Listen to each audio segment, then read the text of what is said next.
다들 얼굴들이 참 밝고 좋으시네요. 여러분 얼굴이 마치 봄 같습니다. 이렇듯 봄처럼 아름다운 얼굴로 우리들이 하나님을 예배할 때 하나님께서 우리 예배를 기쁘게 여겨주실 줄 저는 믿습니다. 한마음으로 우리 하나님을 높이는 그런 우리 베른 한인교회 우리 공동체가 되기를 바랍니다. 이제 성부와 성자와 성령 하나님의 이름으로 종료주일 예배를 시작하도록 하겠습니다. 우리 함께 기도하겠습니다. 여호와께 그의 이름에 합당한 영광을 돌리며 거룩한 옷을 입고 여호와께 예배할지어다. 아멘. 하나님 아버지, 오늘 우리를 하나님을 예배하는 자리로 불러주시니 하나님께 감사를 드립니다. 죄 많고 흠이 많은 우리들이지만 하나님께서 우리를 사랑하여 오늘 이 자리로 불러주셨는 줄 우리가 알기에 온 마음을 다하여 하나님을 예배하고자 합니다. 하나님, 오늘은 특별히 동료주의를 우리가 맞이하게 되었습니다. 동료주의를 맞이하며 하나님께서 죄지은 우리 인간을 구원하기 위해서 세우신 큰 뜻을 우리들이 다시 한번 되새기며 예수 그리스도의 사랑의 흔적을 우리 다시 한번 되새기며 우리의 마음 안에 그 모든 것을 담기를 바랍니다. 성령으로 우리의 마음을 주장하여 주시옵소서. 하나님의 크신 계획과 그리고 그리스도의 사랑을 기억하며 하나님을 예배할 때 우리 예배를 통하여 하나님 홀로 영광 받아 주시옵소서. 하나님을 예배하는 우리를 좋게 여기시고 우리 모두에게 주의 위로와 평화를 내려 주시옵소서. 예배의 모든 순서 위에 주님께서 함께 하시고 우리 마음을 주장하시고 예배의 모든 순서를 이끌어 주심을 믿고 감사하며 예수 그리스도의 이름으로 기도합니다. 이제 오늘 우리들이 함께 나눌 하나님 말씀을 보겠습니다. 이사야서 50장 4절부터 9절까지 있는 말씀을 오늘 우리가 함께 보겠습니다. 제가 읽겠습니다. 주 여호와께서 학자들의 혀를 내게 주사 나로 권고한 자를 말로 어떻게 도와줄 줄 알게 하시고 아침마다 깨우치시되 나의 귀를 깨우치사 학자들같이 알아듣게 하시도다. 주 여호와께서 나의 귀를 여셨으므로 내가 거역하지도 아니하며 뒤로 물러가지도 아니하며 나를 때리는 자들에게 내 등을 맡기며 나의 수염을 뽑는 자들에게 나의 뺨을 맡기며 모욕과 침뱉음을 당하여도 내 얼굴을 가리지 아니하였느니라. 주 여호와께서 나를 도우심으로 내가 부끄러워하지 아니하고 내 얼굴을 부싯돌같이 굳게 하였으므로 내가 수치를 당하지 아니할 줄 아노라. 나를 의롭게 하시는 이가 가까이 계시니 나와 다툴 자가 누구냐? 나와 함께 설지어다. 나의 대적이 누구냐? 내게 가까이 나올지어다. 보라, 주 여호와께서 나를 도우시리니 나를 정죄할 자 누구냐? 보라, 그들은 다 옷과 같이 헤어지며 좀이 그들을 먹으리라. 아멘. 오늘 제가 여러분들 앞에서 읽은 이 이사야서의 말씀을 가지고 목사님들 그리고 또 신학을 또 공부하시는 분들은 이것을 세 번째 하나님의 종의 노래 그렇게 부르고 있습니다. 이사야서를 보게 되면 총 4개의 하나님의 종의 노래가 나오고 있습니다. 오늘 우리가 읽은 함께 본 이 본문은 4개의 주의 종의 노래 중에서 세 번째 겁니다. 그래서 세 번째 하나님의 종의 노래 그렇게 목사님들과 그리고 신학을 공부하시는 분들이 그렇게 부르고 있습니다. 이 세 번째 하나님의 종의 노래 무슨 이야기를 하고 있는가? 우리 모두가 다 함께 보았기 때문에 그 내용에 대해서는 제가 여러분들 앞에서 깊게 설명할 필요는 없을 것 같습니다. 그래서 한마디로 오늘 제가 여러분들 앞에서 읽은 이 본문의 내용을 정리한다면 하나님의 종의 처지와 그리고 사명에 대한 것이다. 그렇게 이야기를 드릴 수 있을 것 같습니다. 근데 저는 이 하나님의 종의 노래를 보면서 이런 생각을 해봤습니다.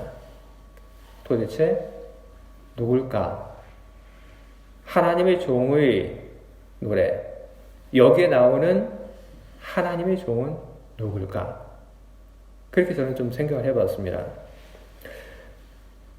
이것저것 다 생각하지 않고 오늘 읽은 이 본문을 보면서 혹시 지금 여기서 이야기하고 있는 이 하나님의 종이 이사야 선지자를 이야기하고 있는 것은 아닌가? 저는 그런 생각을 좀 해봤습니다. 그런데 성경을 쭉 보니까 제가 틀렸더라고요. 예수님께서 누가복음을 보게 되니까 뭐라고 얘기를 하시냐면 이것은 바로 내 얘기다. 예수님께서 그렇게 얘기를 하고 계세요. 그게 어디냐면 누가복음 18장 31절부터 32절까지 있는 말씀 중에 예수님께서 그렇게 얘기를 하고 계십니다. 이렇게 기록되어 있습니다.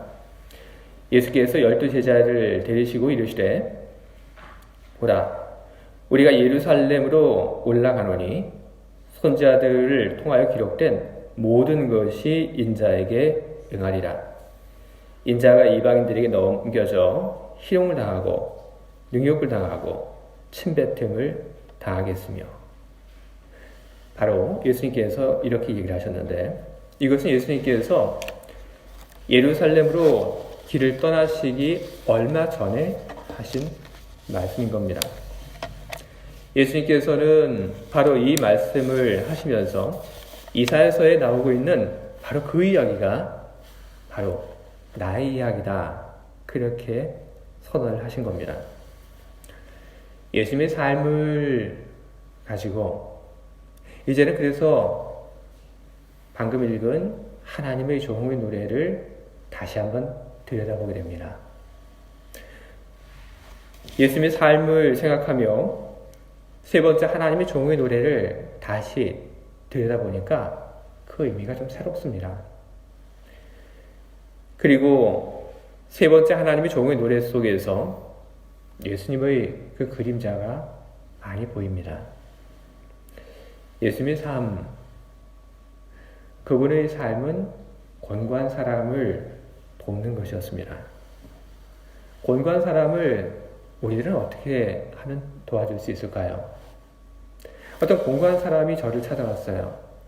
그래서 저한테 어떤 위로의 말을 듣기를 원하고 그리고 그 곤고한 사람이 저에게 내가 가지고 있는 이 문제를 어떻게 해결하면 좋은지 저한테 물어봐요.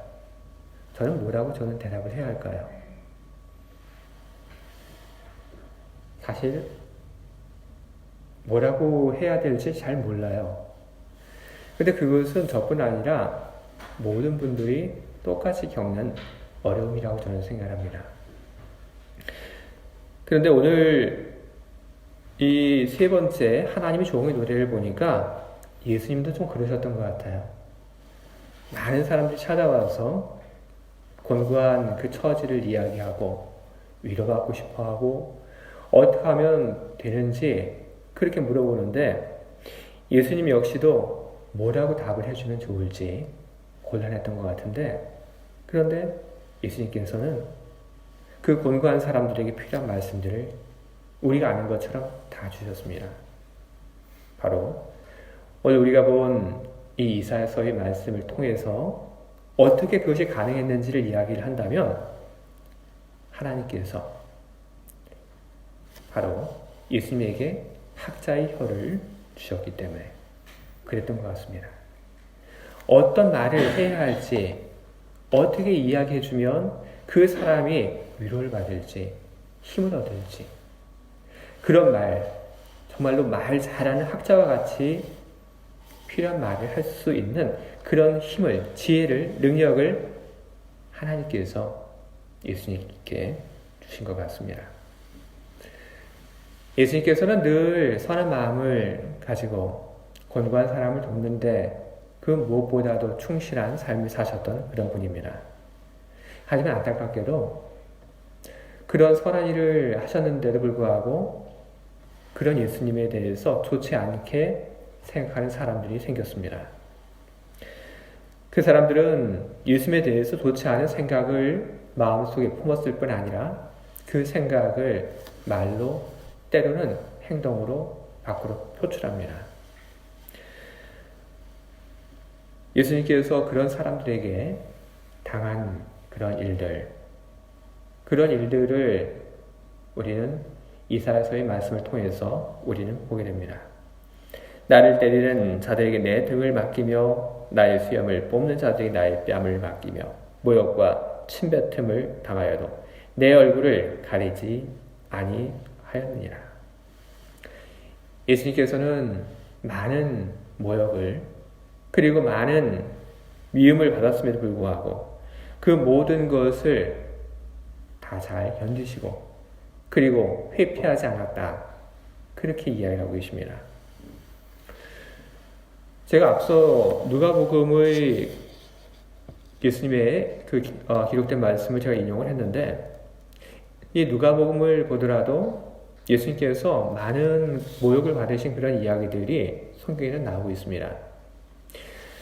예수님께서 예루살렘에 들어오신 그 이후에 당한 몇 가지 사건들을 보더라도 예수님께서 사람들로부터 무척 업신여김을 당하시고 그리고 모욕을 받으셨다고 하는 것을 우리는 볼 수 있습니다.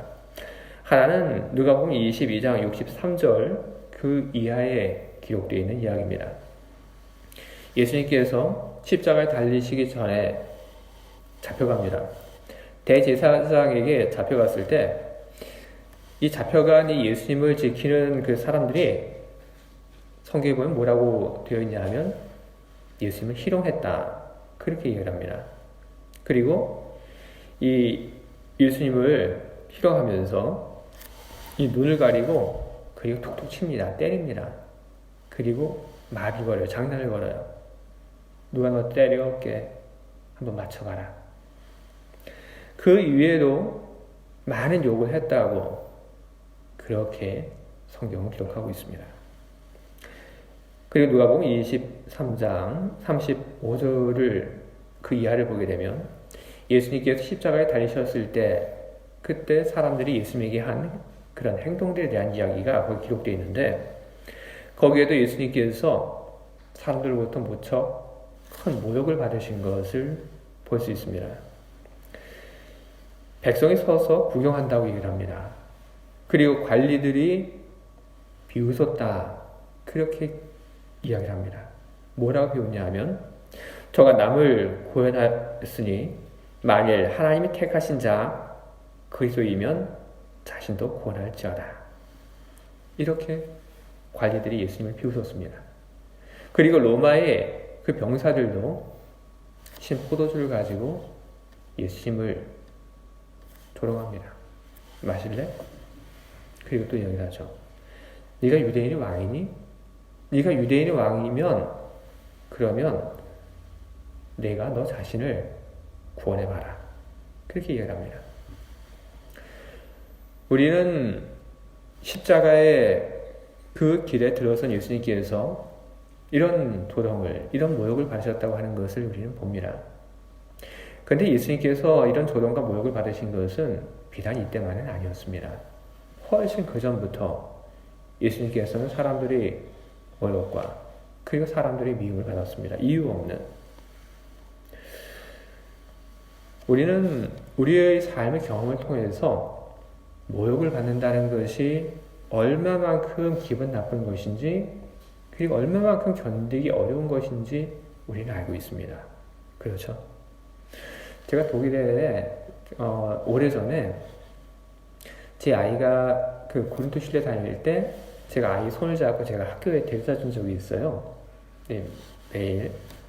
근데 그 저희 아이 또래에 이 고린도 실내 다니는 그 애들 몇몇이 저를 보면 와서 그래요. 눈을 찌그리면서 니하오 그래요. 조그만 애들이 뭘 알겠어요. 그렇죠? 그렇죠? 근데 기분이 나빴을까요? 안 나빴을까요? 나빴어요. 맞아요. 정말 기분이 나쁘더라고요. 머리로는 알아요. 이 조그만 애들이 별 특별한 어떤 뜻이 없다고 하는 걸. 그냥 애들이 그냥 그냥 장난삼아 한 것이라고 하는 것을 머리로는 이해를 해요.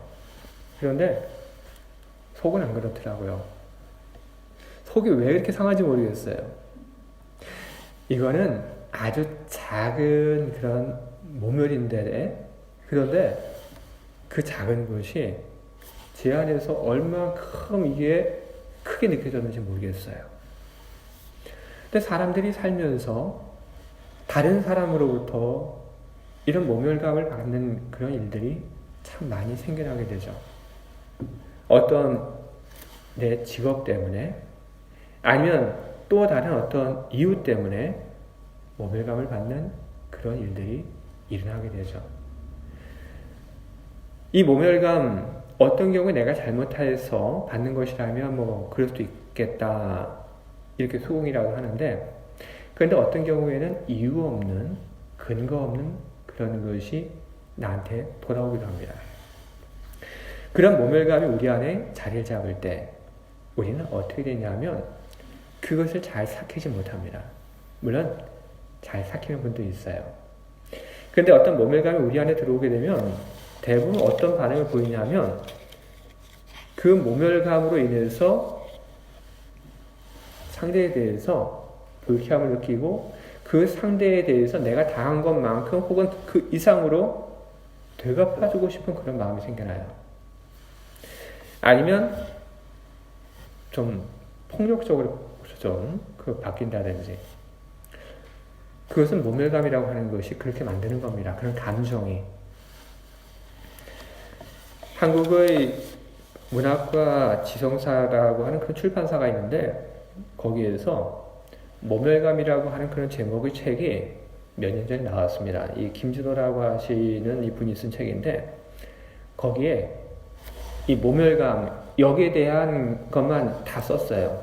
모멸감이 뭐냐, 그리고 모멸감이 주는 7가지 형태는 뭐냐, 그리고 모멸감이 가져오는 그런 부정적인 결과는 뭐냐, 이걸 다 썼어요. 근데 제가 보니까 그 책에서 핵심은 이것이 아니라 그 다음에 나오는 것이 이 책의 핵심이었는데, 그건 뭐냐면 우리가 모멸감을 느끼지 않는 것이 중요하다. 그럼 우리들이 모멸감을 느끼지 않으려면 우리들이 어떻게 하면 좋은가? 저는 그것이 그 책의 핵심이라고 저는 생각을 했습니다. 어떤 답이 나왔을까요? 저는 큰 기대를 가지고 그 책을 읽었는데 안타깝게도 제 기대에 충족하는 그런 대답을 얻지 못했어요.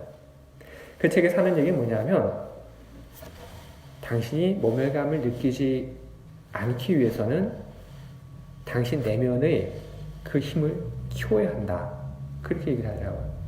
마음의 힘을, 내면의 힘을 그렇게 키우래요. 어떻게인지 모르겠는데 그렇게 키워야 된답니다. 근데 이분만 그런 얘기를 한 게 아니에요. 이 모멸감과 관련돼서 이야기한 분들 좋은 얘기를 했나 해서 제가 좀 찾아봤거든요. 크게 다르지 않아요. 모멸감, 거기에 대해서 여러분들이 이렇게 좌지우지 되지 않으려면 여러분들이 거기에 대해서 이겨나갈 수 있는 마음의 힘, 내면의 힘을 가져야 합니다. 그것을 키우십시오. 이렇게 얘기를 하더라고요. 많이 아쉽죠? 근데 오늘 우리들이 읽은 우리의 성경의 말씀, 그리고 예수님의 그 사건을 통해서 저는 모멸감을 이기는 또 다른 길이 있다고 하는 것을 저는 발견합니다.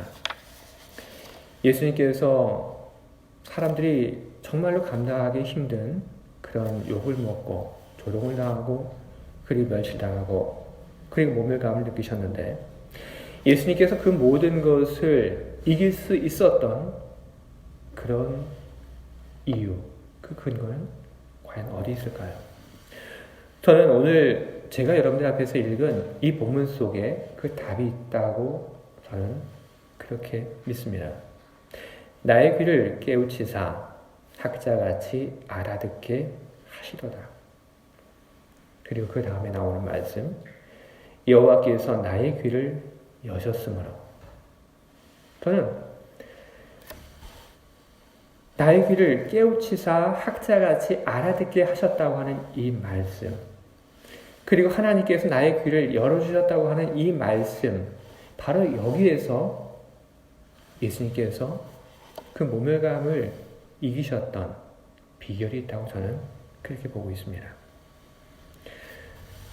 나에게 어떤 말을 던지는 사람, 그 사람이 왜 그런 말을 던지는지 하나님께서는 그 사람을 이해할 수 있도록 그렇게 이야기를 해주셨다고 저는 생각합니다. 그리고 예수님께서 왜 이런 일을 당하셔야만 하는지에 대해서 하나님이 이야기를 해주셨다고 저는 그렇게 믿습니다. 사람을 이해한다고 하는 것은 참 중요하죠. 어떤 사람이 어떤 말을 하게 될 때 우리는 그 너머에 있는 그 사람의 마음을, 상황을 우리는 이해할 줄 알아야 합니다. 그 사람이 왜 그런 말을 하는지, 왜 그런 반응을 보이는지 우리들이 이해를 한다면, 그러면 우리는 그렇게 모멸감을 느끼지 않을 수 있습니다.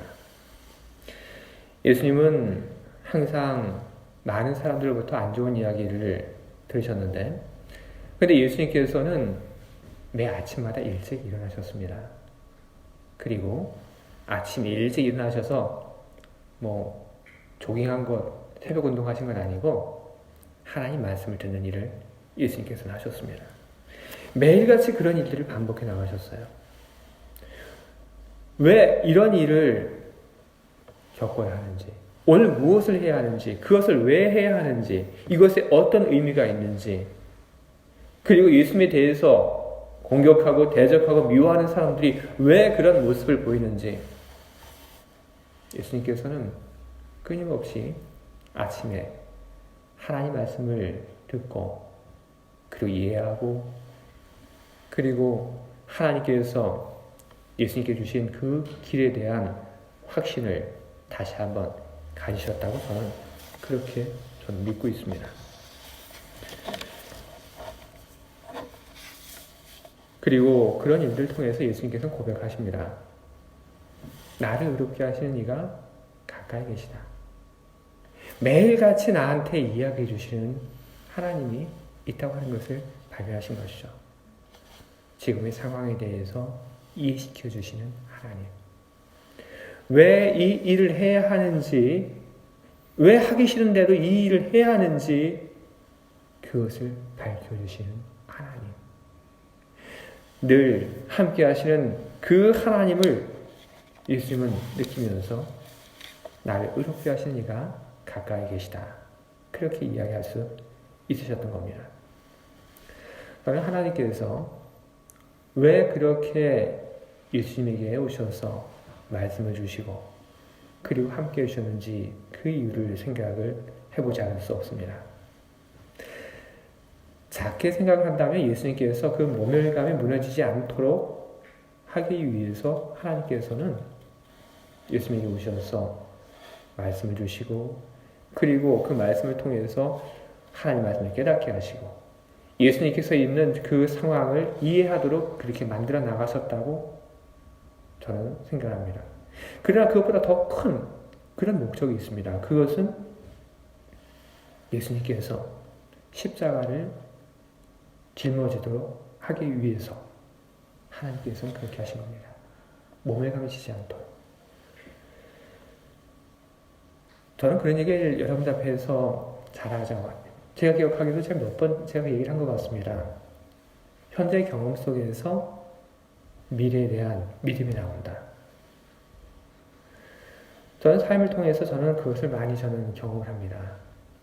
내가 어떻게 살았는지, 내가 과거에 어떤 하나님과의 그런 경험을 내가 가지고 있는지, 그런 과거의 경험, 그리고 현재의 경험, 거기에서 미래에 대한 믿음이 저한테는 있습니다. 예수님 힘들고 어려운 그 시간들, 마음이 무너지고 괴로운 상황들. 여러분, 욕먹고 좋아하는 사람은 아무도 없죠. 간혹 있긴 하죠. 저기 식당에 가보면 욕쟁이 할머니들 하는 거, 그쵸? 거길 제외하고는 저는 욕먹고 좋아하는 사람들 있는 거 못 봤습니다. 그런데 예수님께서 그런 일들 겪으시면서, 불쾌한 일들 겪으시면서 예수님께서는 하나님이 늘 붙잡고 계신다는 것, 하나님께서 이끌어 주신다는 것을 경험하시며, 그래서 예수님께서는 그 미래에도 하나님께서 모든 것을 주장하시고 그리고 이끌어 가고 계신다고 하는 것에 대해서 예수님께서는 굳게 믿으셨던 겁니다. 그리고 그 믿음으로 인해서 예수님께서는 하나님 주신 사명, 즉 십자가를 짊어지는 그 일을 받아들이고, 그리고 십자가를 짊어지는 그 고난을 향하여 큰 발을 내딛는데 주저하지 않고 용기 있게 그 발을 내디디셨던 것입니다. 바로 그것이 오늘 우리들이 기억하고 있는 종려 주일입니다. 저는 오늘 이사야서에 있는 말씀, 그리고 그 말씀과 더불어 예수님의 행적을 저는 회상하면서 여러분들이 몇 가지 이야기를 저는 드리고 싶습니다. 세 가지인데요. 첫 번째로는 여러분, 권고한 사람들에게 힘을 주는 그런 사람들이 되시길 바랍니다. 예수님께서는 권고한 사람들에게 힘을 주시는 그런 일들을 하셨습니다. 우리는 예수님을 닮아가는 그런 사람들입니다. 우리들이 예수님의 뒤를 쫓아가는 사람들, 그리고 예수님을 닮아가는 그런 사람들이라고 한다면 예수님께서 권고한 사람들에게 격려의 말을, 좋은 말을 해주셨던 것처럼 우리도 당연히 그렇게 해야 하는 것이 옳습니다. 두 번째로 여러분들에게 드리고 싶은 이야기는, 누군가가 여러분들에게 욕을 하고 그리고 여러분들을 괴롭게 한다 하더라도 여러분 거기에 휘둘리지 마시기 바랍니다. 누군가가 여러분들에게 무슨 이야기를 할 때 하나님 말씀을 여러분 떠올려 보시기 바랍니다. 주님이 이 상황에서 나에게 뭐라고 말씀하시는지 주의 음성을 듣기에 여러분 힘쓰시기 바랍니다. 그리고 하나님이 주시는 그 도움 속에서 상대를 이해하려고 여러분 노력하시기 바랍니다. 우리가 상대를 이해한다면 그러면 큰 문제는 없다고 저는 생각합니다.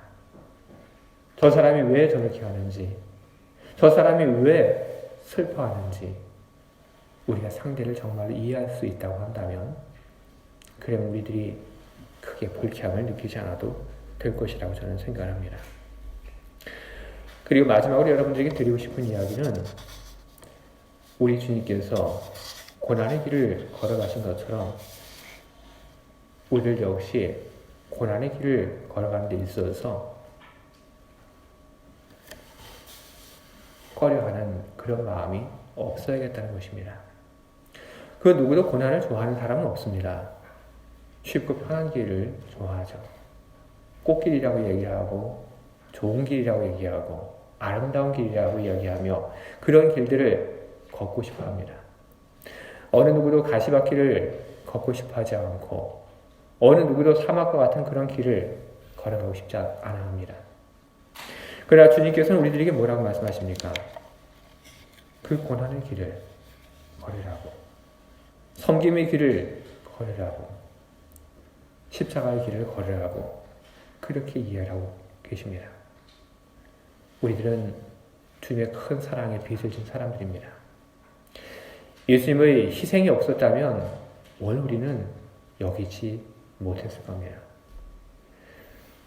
예수님의 큰 희생에 빚을 진 우리들, 그런 우리들, 다른 사람을 위해서 희생할 줄 아는 그런 고난의 길, 그런 십자가의 길, 그런 길을 우리는 걸어야 할 것입니다. 주님이 걸으셨던 그 길을 뒤따라 걷는 저와 여러분, 그런 우리 모습이 우리 하나님께 큰 기쁨이 될 줄 믿습니다. 우리 함께 기도하겠습니다.